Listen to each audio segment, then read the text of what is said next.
this Torah, which is the spiritual part of Yiddishkeit.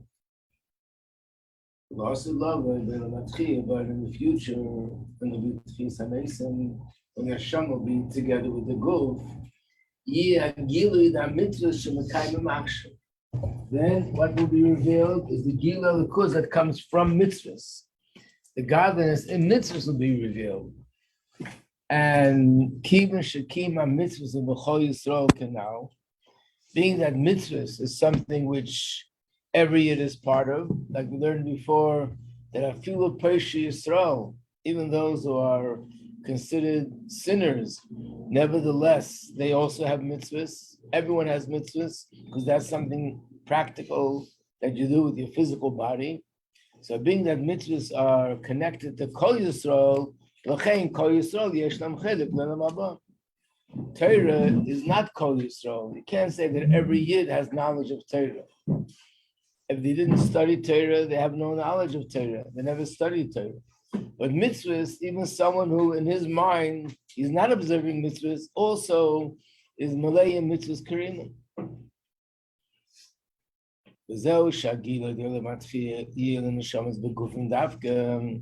And this is the reason why in Tchis HaMesim, the neshamas that God has revealed to them will be dafka to the guf. That was the question. Isn't it going to be higher than the neshama? The answer is what's going to be revealed is a result of the mitzvahs, which were observed with the guf, and the one that is the keli to receive that more than anything else is the guf, more than the neshama. So therefore, it's dafka in the guf. Yesh leimar zeh shagiloi the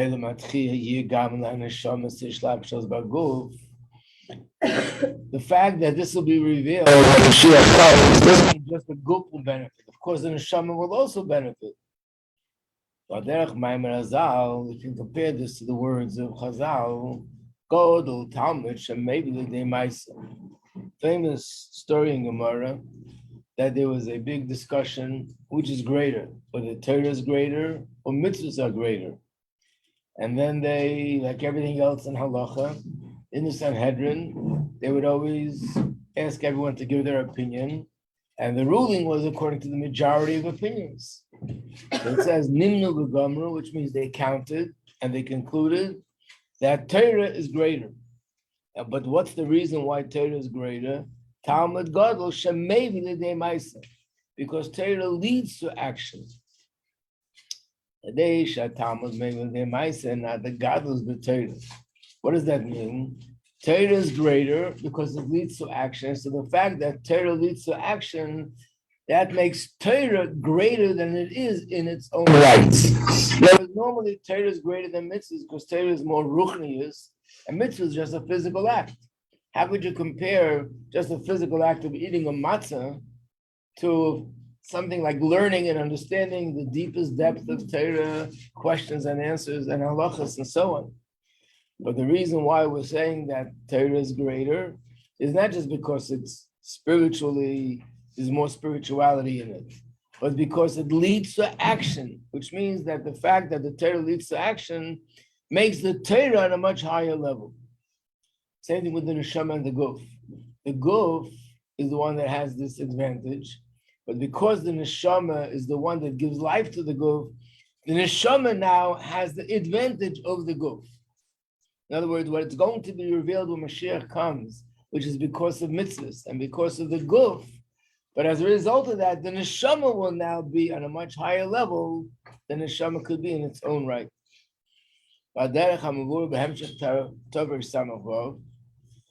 This is similar to the Rebbe Rashab writes in the Maimer, Tover Samach Vov.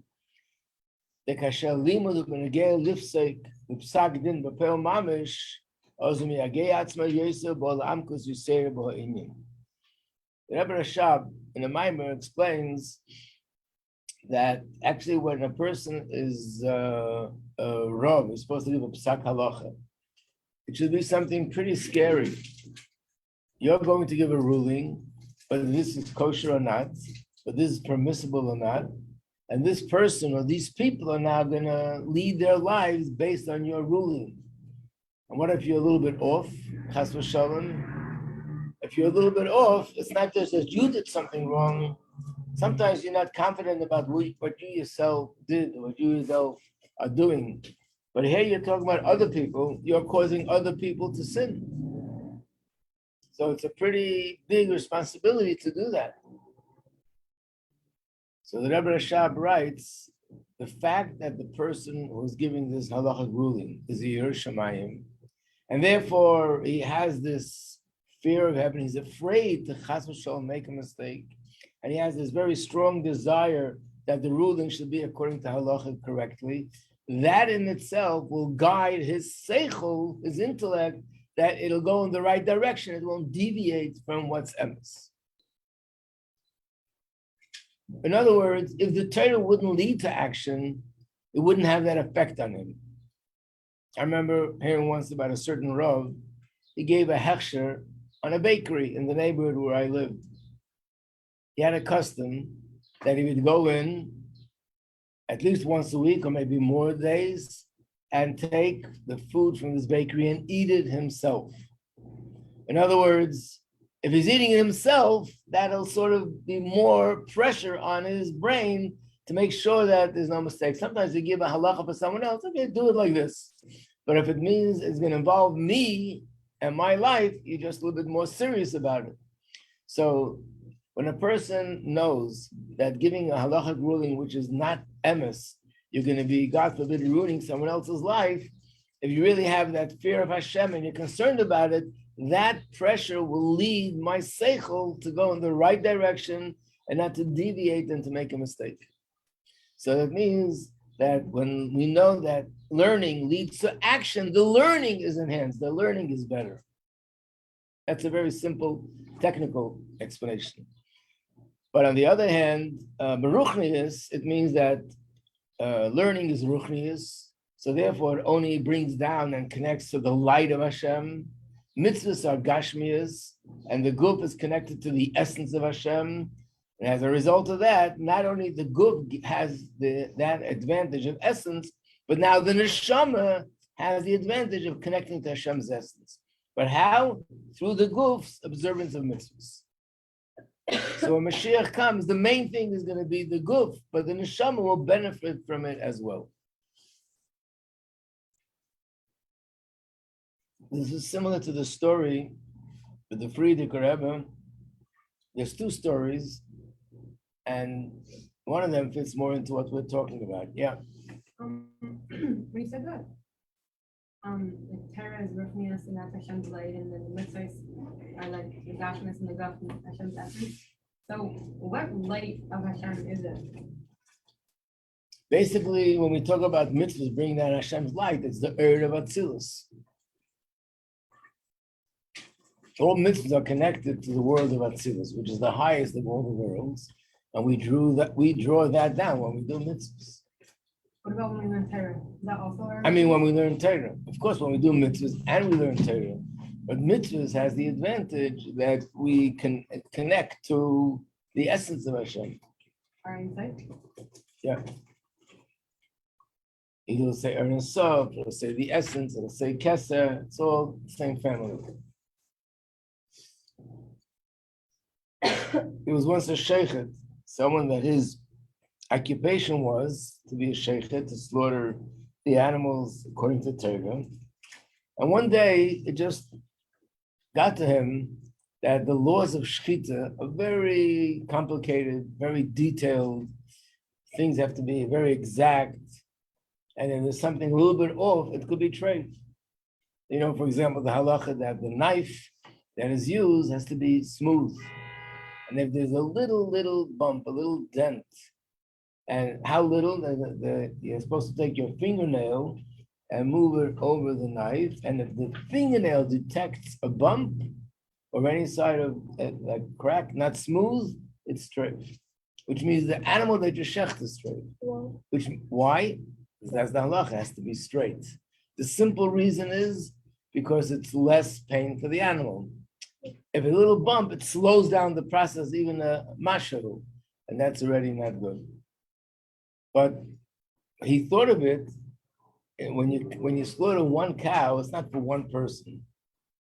Many people can eat the meat from one cow. So if I'm going to make a mistake in a little mashahu, not only am I affecting myself from doing something wrong, I'm causing hundreds of people to eat treif. When he thought of it, he decided, I don't want to be a sheikhet anymore. So he came to the Frierdiker Rebbe, and he said, I don't want to be a sheikhet. So there's two stories and two different answers. And they're both very relevant. One is relevant to our Maimer. One answer to him was, he said in Yiddish, Dafnish kratzen was beistnish. What that means is don't scratch where it doesn't itch. Which means don't provoke yourself with thoughts of fear. I'm afraid of this, afraid of that. There's certain things that we created, which is generally an answer to a lot of thoughts that we have that are disturbing one way or another, whether it's disturbing spiritually or disturbing emotionally. And one of the solutions to is don't scratch where it doesn't itch. Don't get yourself into a place where you're creating a problem for yourself. But the other answer was, when he told the Frierdiker Rebbe, I'm afraid, what if I make it treif and I'm going to cause hundreds of people to eat treif? So the Frierdiker Rebbe said, so who should be a sheikh? Someone who's not afraid. If you're afraid, you're the perfect person for the job. Because the fear will guide you that you will do everything the right way. You won't make any mistakes.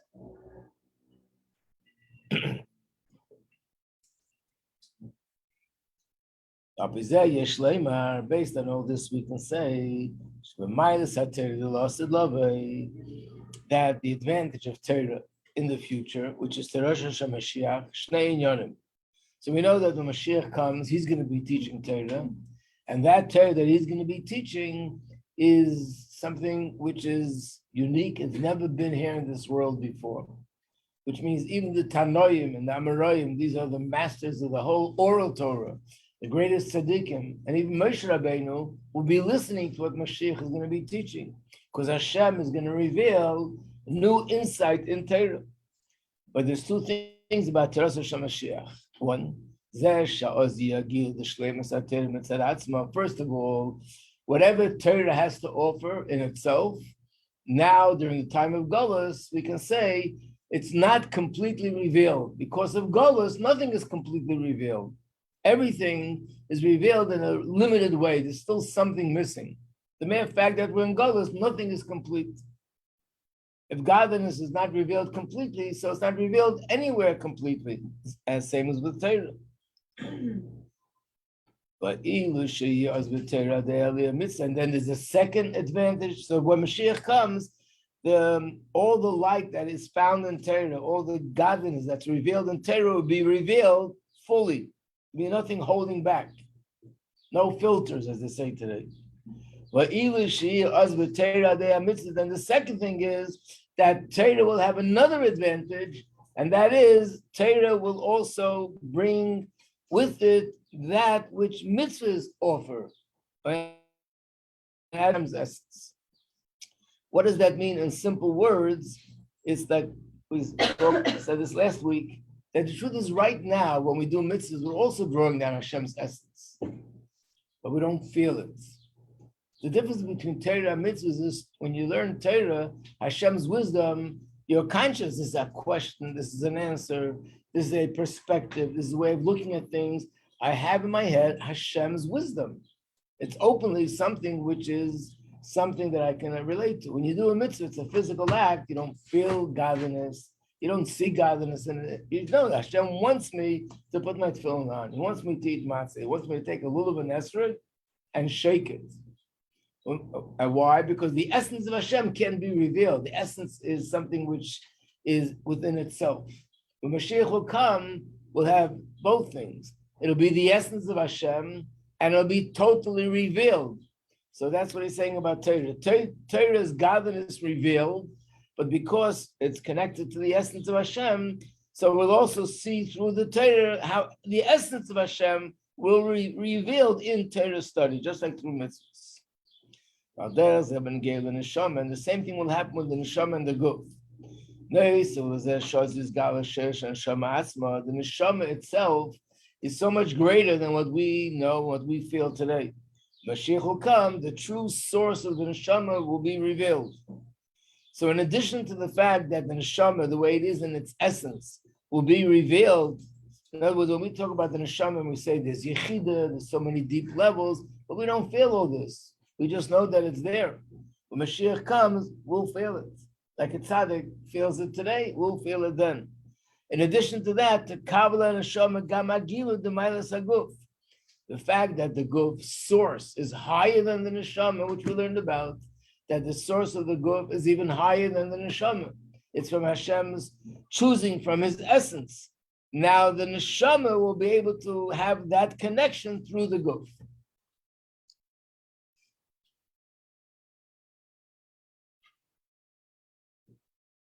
Yehi Ratzon, and included with the bracha, Shadei Maiseinu, Rabbi Deseinu, and through all our mitzvahs that we're doing now, especially through Avodah Yafutzu Manasecha Chutza, spreading Chassidus to the world, Nizkel L'limud Torah Shel Mashiach, we should be zeicha to learn the teachings of Mashiach, Mipiv Shel Mashiach, from the mouth of Mashiach, and it should be B'karav Mamash. Okay, so we will do a little review here. You turn to the pages in the back. We'll do it together, and after we finish this, we'll do one more mimer. Look at page 28.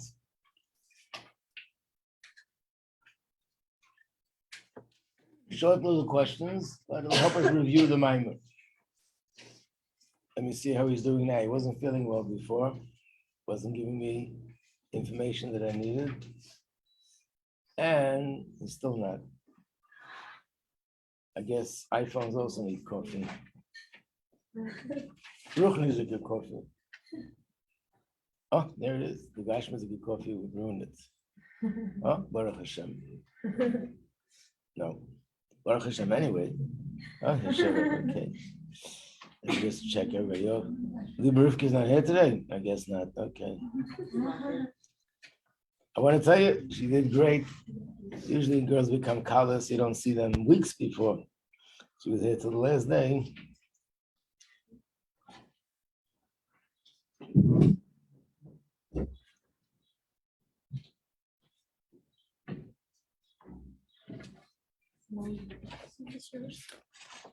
What? Yours? Oh, somebody wrote it. I don't know.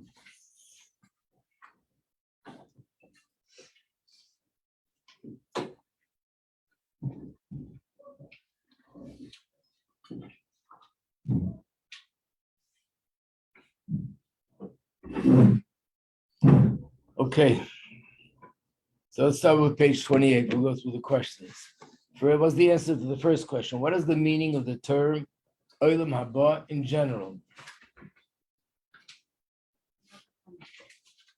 The world to come, but that doesn't tell us which world we're talking about. I said in general. What? Where the neshama go after. Right. Generally speaking, it's Gan Eden. Talking about Gan Eden.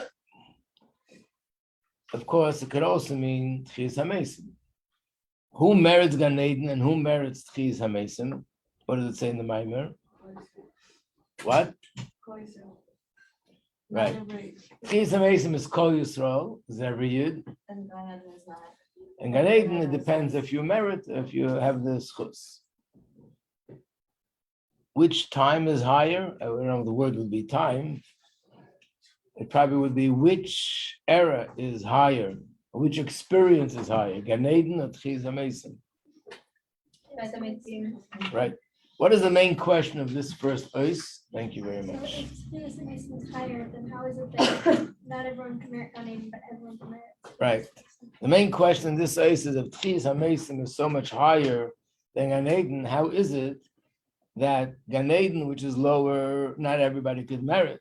And Tchias HaMesim, which is so much higher, everybody merits. Ois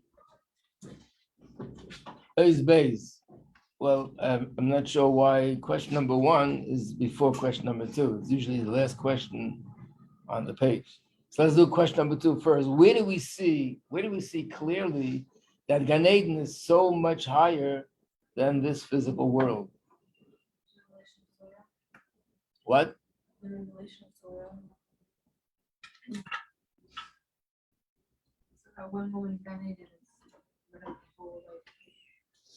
Okay, so one thing is because it says one moment in Gan Eden is more than the whole entire lifetime in this world. But there was another thing that he brought in this mimer, and that is that he said that the neshama has to immerse itself in a mikveh. It has to totally, completely detach from what this world looked like. It doesn't mean the neshama doesn't know what's going on in this world, because the neshama is connected to everything it did in this world and to all the people that they know in this world, and they daven for them and so on and so forth. But it means it's that we explained in class, it's a different perspective. They see the world and creation in a whole different way. They have to totally disconnect from seeing things by the way the neshama down here sees the gashmis of the world.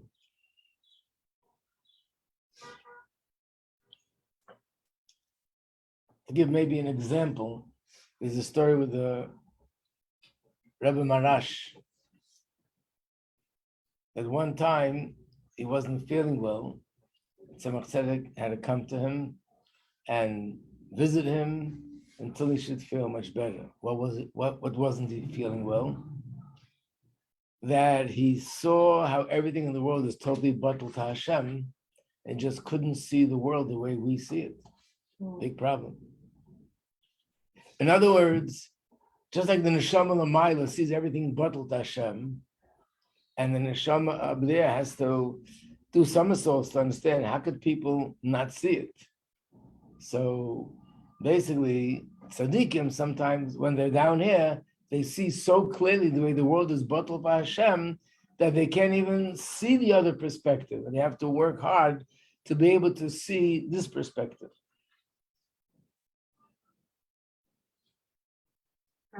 Yeah. But when Mashiach comes, every single person will see the way that everything in the world is supposed to Hashem, and we'll all be able to handle it. Yeah. I mean, just to give an example of another thing which is found in Chassidus, it says like this: the difference between up here and down there, or put it this way, before neshama comes down, what is the neshama thinking before it comes down and after it comes down? Even a tzaddik, it says like this, that by neshama, before it comes down, these are the words, and I'll explain it. Elikus is b'pshitus, which means godliness is natural. Welt is b'eschatshus. The fact that there's a world, there's a creation, and all that, that is like something new and additional that you have to contemplate and understand. But the neshama comes down here, it's the other way around. The world, the order of nature, the gashmias, that's b'pshitus. The fact that everything is from Hashem and everything is godly, that's the new concept that you have to add on and bring in. I mean, to give a mashal, there's a mashal brought down in a mimer from the Mittel Rebbe, and the mashal is one point, but we can take that mashal and apply it to this. The mashal is that there was a couple, a husband and wife, that they were arrested by a king. And the king threw them into a dungeon. And they were in a place where they were totally isolated and cut off from everybody else, which means they didn't even see the guards. They didn't see any people. They were just in a room, no windows, and how did they get food? There was a window up in the ceiling, and they lowered a basket, and they brought down food, blankets, sweaters, whatever they needed. Anything that was waste and garbage, they would put in the basket, they would take it back out. All they saw was that. They never saw a person again. They had 2 children that were born in the jail. Little kids, they grew up. As they were growing old, they started to think more, talk more, question. And one time the children started to have a conversation. Who was giving us all these things? And what was the conclusion? The window. You see every day how the window gives us everything. The window takes things, the window gives us things, and the parents are laughing. It's not the window. There's someone beyond the window, and they cook the food, and they give it to you. And they're saying, how do you know that? I was there. What do you mean you were there? As far as they're concerned, they were born in this box, in these four walls. They only know the window, and they don't get it. What are you telling me? There's people there, and there's a kitchen, and there's something like called fire, and they cook and they bake, and there's pots and there's pans, and all these things to them is like a new chiddush. That's all new ideas. So imagine if the parents finally convince them that they believe them, that it's all true. There's still a difference between the parents and the children. What's the difference? For the parents, the norm is knowing that everything is out there. And to look at things that the window gives you food, that idea to them is like, foolish. For the children, it's the other way around. The norm is everything comes from the window. But we can also understand that there's someone behind the window that's really responsible. Do you see the difference? So basically, the neshama, before it goes down, only knows godliness. Doesn't know, they know that the Gashmistic world, but doesn't get it that there could be a perception that the world is separate from Hashem and has its own, its own thing, and it's independent. That it doesn't register. How could that even be possible to think? And if there is such a possibility, it's like a thought which is added on to the way they know the world is, in essence. When the neshama comes, even at tzaddik, when it comes down here, the way he sees the world is that it's gashmis, it's not derech hateva, there's an order of nature, there's a physical world. But through learning Torah and through everything else, they understand that it's all from Hashem. But still, the natural perception is that the world is what it is, the world. There's a mimer from the Rebbe, what the Rebbe once said, that by Nasi Chabad, by the Rabbeim of Chabad, by them it was different. That even down here, they had the same perception as the neshama has before it even comes down. That godliness is b'pshitus, and everything else is b'schachus. Okay, in which way is Torah higher than mitzvahs, and in which way is mitzvahs higher than Torah?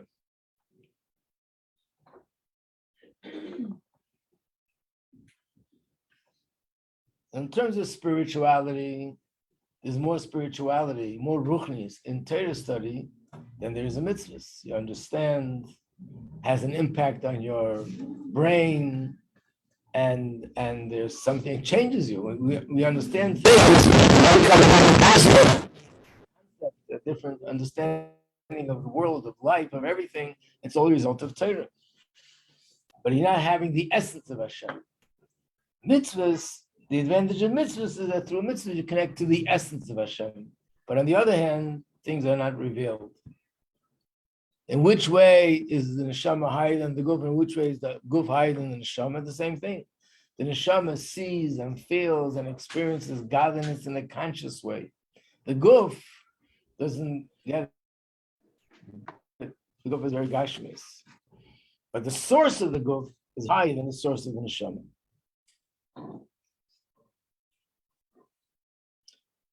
In what way is the obligation towards Torah different than the obligation towards mitzvahs?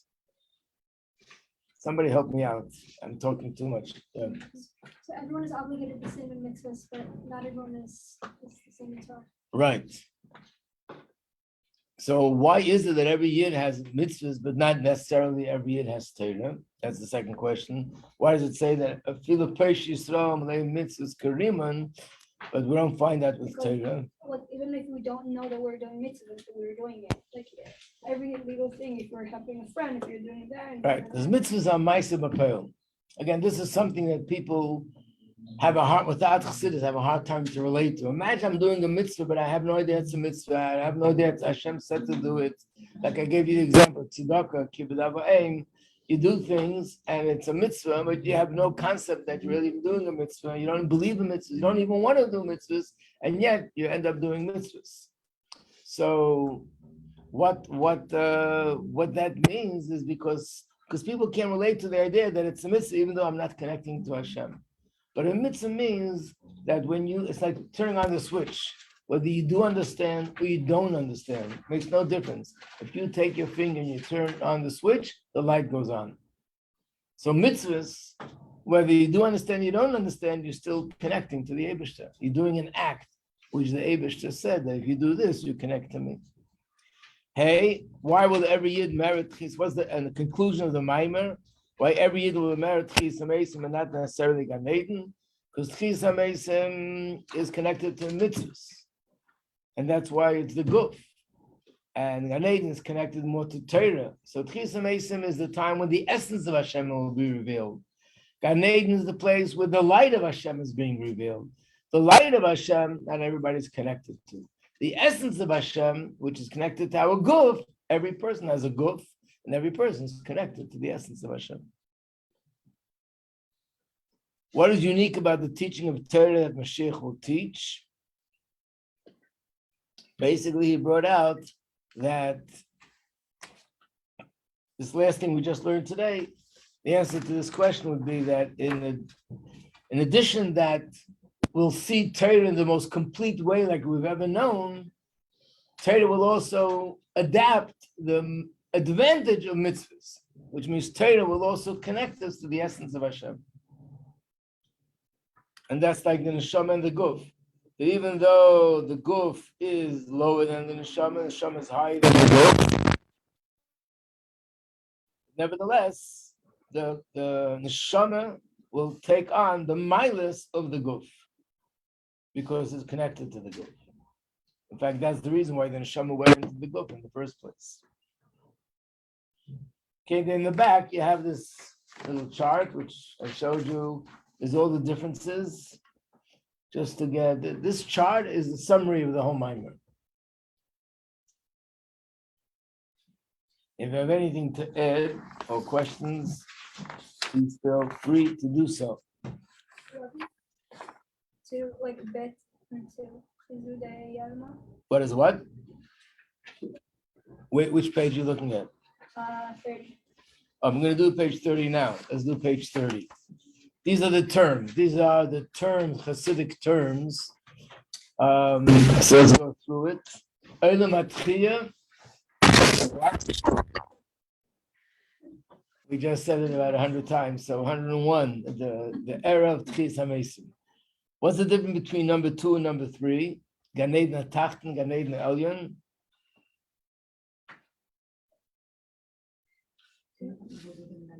What? It's a high, Gan Eden HaElyon means a higher level of Gan Eden, very just simple translation. Gan Eden HaTachten is a lower level. If you ask me where exactly is it, so generally speaking, Gan Eden HaElyon is the world of Bria. Gan Eden HaTachten is in the world of Yitzira. But it says that there are infinite levels of Gan Eden and Gan Eden HaTachten. The Neshama is constantly rising higher and higher. But generally, it means a higher level of Gan Eden and a lower level of Gan Eden. Beis, Nahar Dinur. What is that? That's the mikvah up there, right? Number 2, Chizu Dahai Alma. What? What's that? Chizu Dahai Alma means the neshama goes through this process to forget. Chizu means the perception, the image of this world. It sees everything with a different image and a different perception. It forgets the way it perceives things in this Kashmazika world. Lost Lava is not really Hasidic terminology, but what is it referring to? Right, so the same thing, Lost Lava usually is referring to the time of Mashiach. Number 1 in Gimel, Bizman HaMakom. Is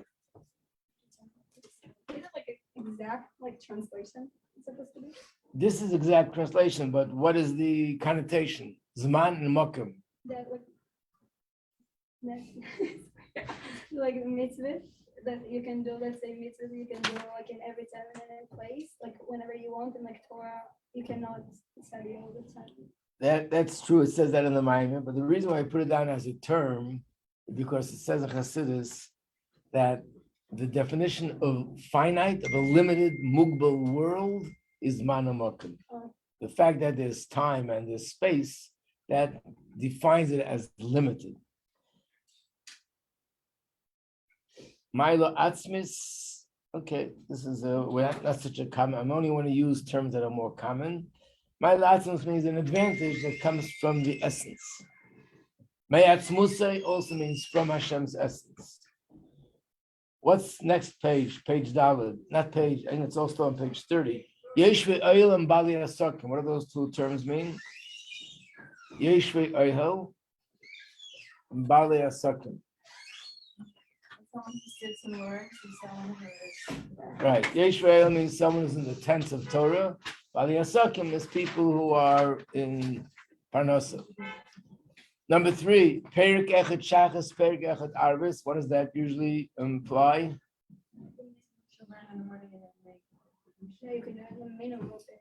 Right, that this is the minimum. And even someone who has no time to learn a lot could be Yetzer the mitzvah by learning one chapter in the morning, one chapter at night. Another term which is in Chassidus is 4 and 5. Number 5 is Ischalkus. Number 4 is Lemailim Ischalkus. What does that mean?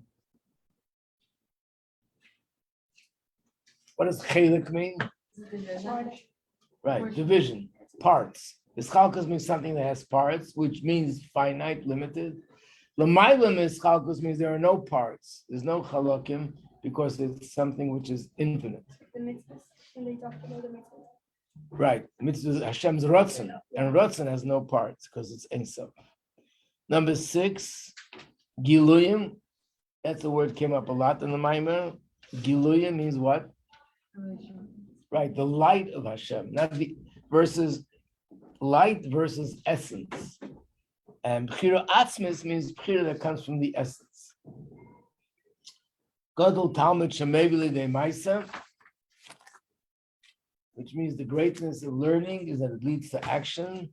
So in this Maimer, he explained that because learning leads to action, the learning becomes on a higher level when it leads to action. Yeah. What's the function of the bracha before the mitzvah? Mitzvah connects us, and what is bracha? The word bracha means to draw down.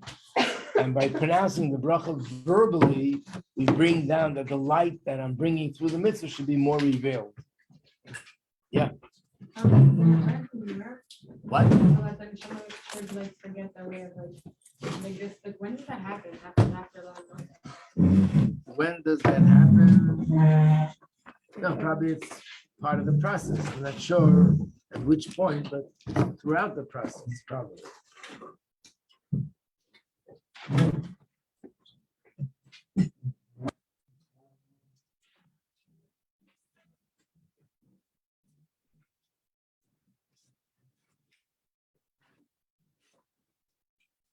I love this class.